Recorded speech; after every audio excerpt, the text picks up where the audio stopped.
Guys, तो कैसे आप लोग बताना चाहूंगा। आज जानते हैं बेसिकली पीईजी क्या होता है, पैग रेशियो किसे कहते हैं और पैग रेशियो का मतलब क्या होता है। बहुत कुछ सुना होगा मार्केट में और समटाइम्स पैग का मतलब तो आपको नया लग रहा होगा, बिकॉज मार्केट में पैग रेशियो बहुत कम लोग यूज करते हैं और पैग रेशियो से कैसे वैल्यूएशन की जाती है मार्केट की, ये बहुत कम लोगों को पता होता है। बेसिकली पैग रेशियो का जिक्र कहीं भी नहीं होता, बिकॉज आप पी रेशियो पढ़ लेते हो, पी वैल्यू पढ़ लेते हो, ईपीएस पढ़ लेते हो, प्लस आपको एनपीए मिल जाता है पढ़ने के लिए, आपको मिल जाता है एडवांस ग्रोथ क्या होता है, प्लस आपको सीएसई कासा मिल जाता है पढ़ने के लिए, बहुत सारी चीजें मिल जाती है। तो आप पैग रेशियो से वैल्यूएशन करना नहीं जानते, आप पैग रेशियो से वैल्यूएशन करने के लिए नहीं आते हो। आई अंडरस्टैंड कि आपको ऐसा होता है और वहां कोई ऐसी रेशियो भी नहीं डिफाइंड है मार्केट में कि आपको किसी प्लेटफॉर्म पे जाओ तो पैग रेशियो के लिए अलग से कोई रेशियो मिलेगा, उसके लिए अलग से डिवाइड सर्कुलेशन से कैलकुलेशन करनी होती है। तो वो चीजें करने के लिए वो चीज आपको दिखता ही नहीं है, तो आप सोचते हो कि पैग रेशियो कोई नाम की चीजें नहीं होती। बट पैग रेशियो एक चीज होता है जो आपको जिस तरीके से आप किसी शेयर को अच्छी तरीके से वैल्यूएशन कर पाओ, बट ये सब शेयर में लागू नहीं होता, इसलिए इसको डिफाइन करना अलग है। क्योंकि इसमें जो आपको जो शेयर से काउंट होते हैं, एफएमसीजी हो सकता है, फार्मा सेक्टर, जो कंटिन्यूसली आपको प्रॉफिट दे रहे हो, प्रॉफिट आपके साथ जनरेट कर रहे हो, उसी शेयर में सिर्फ आपको लागू होता है। इससे आपका एफएमसीजी हो सकता है, फार्मा सेक्टर हो सकता है, प्लस जो आपके वो शेयर लाइक फार्मा सेक्टर, उसके बाद आपका आईटी सेक्टर में जो कंपनियां रेगुलर बेसिस पे ग्रोथ कर रही है, उसके बाद उस कंपनी को हम इस तरीके से एनालाइज कर सकते हैं, ये वैल्यूएशन कर सकते हैं एक पॉइंट ऑफ व्यू से। ये नहीं कि आप पैग रेशियो निकालने के बाद आप इसे चाहो तो मार्केट में बाय कर लो, नहीं, एक वैल्यूएशन निकालने के लिए एक तरीका से आप एनालाइज कर सकते हो कि इस वैल्यूएशन के हिसाब से इतना बेटर है। उसके बाद मैंने जब सारे स्टॉक्स को सिलेक्ट किया एक्सेल फाइल में, तो मुझे क्या करना चाहिए और कौन सा स्टॉक लेना चाहिए, जो मैंने अपने पेपर पर ट्रेड करके देखा और पेपर पर ट्रेड करके लिखा, उस पेपर ट्रेड में अब क्या देखना है मुझे कि कौन सा स्टॉक मेरी वैल्यूएशन के हिसाब से कितना सस्ता मिल रहा है और कितने प्राइस में मिल रहा है, कितने अंडर वैल्यूड मिल रहा है, ये आपको डिसाइड करना है और अपने तरीके से करना है, राइट। क्योंकि कल मैंने आपको बताया कि आपको कैसे डिसाइड करना है कि आरओसी क्या होता है और किस तरीके से उसकी वैल्यूएशन करनी है। सेम चीज यहाँ पे पैग रेशियो में कैसे वैल्यूएशन करना है, किस तरीके से स्टॉक को डिवाइड करना है अपने पॉइंट ऑफ व्यू से, और किस तरीके से आपको ये डिसाइड करना है कि कौन सा स्टॉक सस्ता मिल रहा है और सस्ते के साथ अच्छा एंड वो वेल रेपुटेटेड कंपनी है एंड वहां पे आपको एक अंडर वैल्यूड प्राइस में मिल रहा है। लाइक जो चीज मार्केट के हिसाब से 400 की होनी चाहिए वो आपको 350 रुपए मिल रही है। तो ये कैसे आपको डिसाइड करना है, ये आप पे डिपेंड करता है, राइट। देखो कोई दिक्कत नहीं, स्टार्ट करते हैं पैग रेशियो जानते हैं। अगर देखो अगर आप पूरी वीडियो तक बने रहते हो लास्ट तक तो जान पाओगे पैग रेशियो किसे कहते हैं, पैग रेशियो में क्या क्या चीजें होती हैं और कौन से स्टॉक को कैसे कैसे एनालाइज किया जाता है, बेसिकली स्टॉक को कैसे डिफाइन करते हैं। ज्यादा कैलकुलेशन नहीं, सिर्फ एक डिवाइड आता है तो आप पूरे तरीके से सीख सकते हो पैग होता क्या। कोई दिक्कत नहीं, स्टार्ट करते वीडियो को और जानते हैं बेसिकली पैग रेशियो है क्या। देखो पैग रेशियो यानी आपने सुना होगा price to earning ratio, P, same thing P होता है। ग्रोथ का मतलब प्रॉफिट टू ग्रोथ होता है ना, वो प्रॉफिट तो हटा करके जो ग्रोथ वाला सेक्शन है वो सेक्शन से जुड़ जाता है, यानी प्राइस अर्निंग टू ग्रोथ, ठीक है। बस इतना सही है और कुछ भी नहीं है पीईजी, यानी कि price to earning value plus growth. आपको पी पहले बताया हुआ है, आप जाके चेकआउट कर सकते हो वीडियो, आपको आई लिंक पे बटन दे दूंगा, आई लिंक पे आपको लिंक मिल जाएगा आई बटन पे, आप वहां जाके चेकआउट कर सकते हो और अपना रीड आउट कर सकते हो, गो थ्रू कर सकते हो पी रेशियो क्या है, अगर आपने वीडियो नहीं देखी है तो। अगर आपको पी रेशियो निकालना नहीं आता है तो, अगर आपको पी रेशियो निकालना आता है तो बहुत ईजी होगा।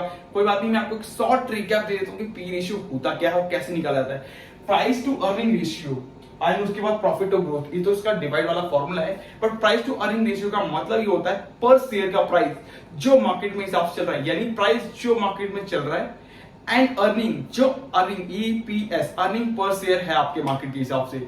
मान लो कि एक कंपनी है XYZ, उसका प्राइस है मार्केट में 100 रुपए का एंड अर्निंग पर शेयर है 20 रुपए का, तो यानी कि आपका जो उसका ईपीएस निकल के आएगा यानी 5, ठीक है। जब प्राइस को अर्निंग पर शेयर से डिवाइड करोगे तो आपका ईपी रेशियो निकल के आएगा 5, यानी कि आपको उस शेयर को बाय करने के लिए स्टिल करंटली मार्केट के प्राइस से पूरे एक साल की ग्रोथ के हिसाब से आपको इसको 5 गुना पैसा पे करना है, क्योंकि मार्केट का करंट प्राइस 100 रुपए का चल रहा है।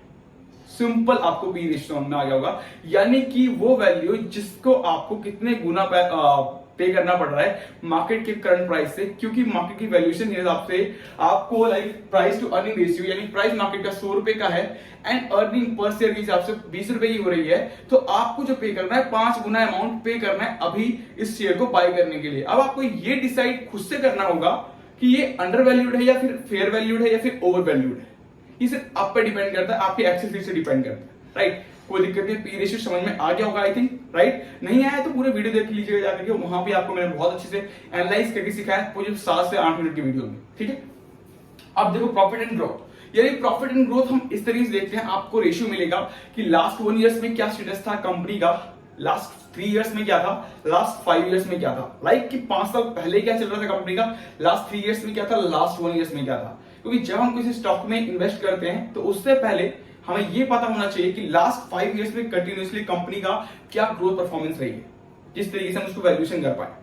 अगर 5 साल नहीं भी रहते, बहुत हटा भी देते हैं, तो 3 साल तो कंटिन्यूअसली हमें देखना पड़ेगा कि लास्ट 3 इयर्स में कंपनी की क्या ग्रोथ परफॉर्मेंस रही है। यानी कि क्या कंपनी 20% 5 इयर्स में दिखा रही थी, तो क्या 3 इयर्स में 20% है या 20% अबव है, एंड 1 ईयर्स लास्ट 1 ईयर में क्या दिखा रही है, 20% या फिर वही जो 20% जो आपका 5 साल पहले दिख रहा था, या फिर 25% जो 3 इयर्स पहले था, या फिर आपको उससे भी कम देखने को मिल रहा है या उससे ज्यादा देखने को मिल रहा है, ये आपको एनालाइज करना पड़ता है। ये रेशियो आपको बहुत ज्यादा मिल जाएगी हर जगह वेबसाइट पे जहां पे आप एनालाइज करना चाहो। प्लस आपको बताना चाहूंगा बहुत इजी होगा, टिकट.com पे जाकर के नीचे की साइड जाओगे रेशियो वाले सेक्शन पे, वहां से आप अपने एनालाइज कर सकते हो कि प्रॉफिट ग्रोथ क्या, सेल्स ग्रोथ क्या है कंपनी की, प्लस उसका एनपीए वैल्यू क्या, एवरीथिंग आप जान सकते हो, बैंकिंग स्टॉक के रिलेटेड भी एंड इस स्टॉक्स के रिलेटेड भी, ठीक है?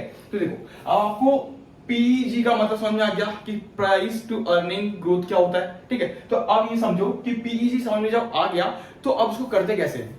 तो पी रेशियो का मतलब क्या है, प्राइस टू अर्निंग रेशियो, यानी कि पर शेयर की अर्निंग प्राइस क्या है उसके बदले उतना पैसा देना, उसको कहते हैं पी रेशियो, ठीक? तो पी रेशियो को प्रॉफिट एंड ग्रोथ, जो प्रॉफिट एंड ग्रोथ मार्केट के हिसाब से चल रहा है लास्ट 1 ईयर्स का, लास्ट 3 इयर्स का, लास्ट 5 इयर्स का, उसके हिसाब से उसको डिवाइड करना है एंड उसके बाद जो निकल के आएगा वो आएगा पीईजी, यानी प्राइस टू अर्निंग ग्रोथ।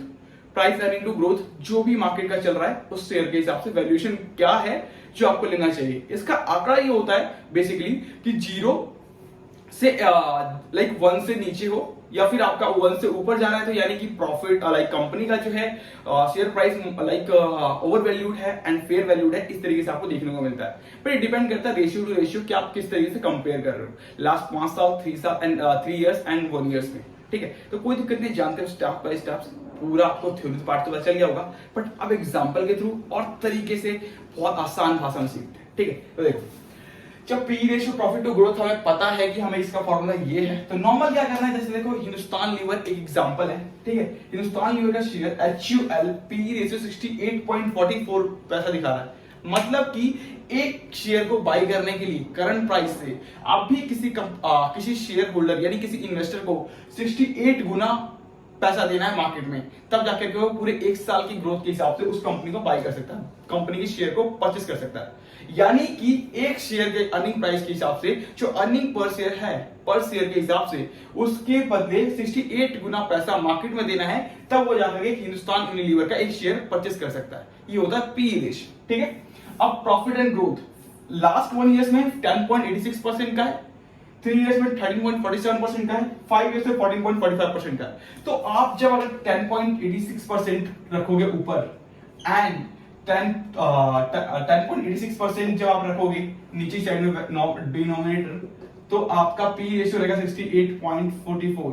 अगर आप इसको डिवाइड करोगे तो ऑलमोस्ट जो आपका निकल के आएगा 6 पॉइंट समथिंग, ठीक? तो 6 पॉइंट यानी कि मार्केट का जो प्राइस है वो ओवर वैल्यूड है, मतलब ओवर वैल्यूड यानी कि जो एक्चुअल का प्राइस है स्टिल उसके प्रॉफिट ग्रोथ के हिसाब से वो ओवर वैल्यूड दिखा रहा है लास्ट 1 ईयर्स के हिसाब से। अगर वही आप 13 के हिसाब से करोगे तो 13 चौक 52 एंड 13 पंचे 65 यानी 5, यानी कि 5.6 के समथिंग कुछ आएगा। तो उसमें 3 इयर्स के हिसाब से भी मार्केट का प्राइस एंड वैल्यूएशन ये ज्यादा है, यानी कि ओवर वैल्यूड है मार्केट स्टिल अभी भी।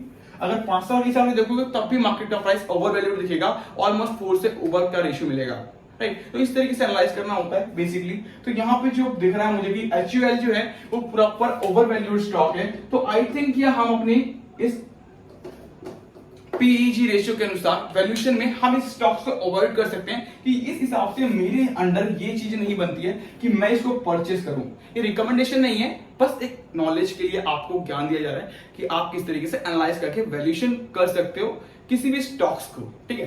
तो देखो इसके हिसाब से 1 ईयर के हिसाब से इसका प्राइस 6% बैठेगा, 3 इयर्स के हिसाब से इसका प्राइस 5.6 बैठेगा एंड 5 इयर्स के हिसाब से इसका प्राइस बैठेगा 5%। तो ऑलमोस्ट ये ओवर वैल्यूड स्टॉक है, तो आई थिंक मेरे हिसाब से तो बाय नहीं करना चाहिए। फेयर वैल्यूड है या फिर अंडर वैल्यूड है। जब अंडर वैल्यूड स्टॉक होगा तो प्रॉफिट की ग्रोथ ज्यादा होगी कंपनी के मैनेजमेंट के हिसाब से, जो आप चेक करके चल रहे हो।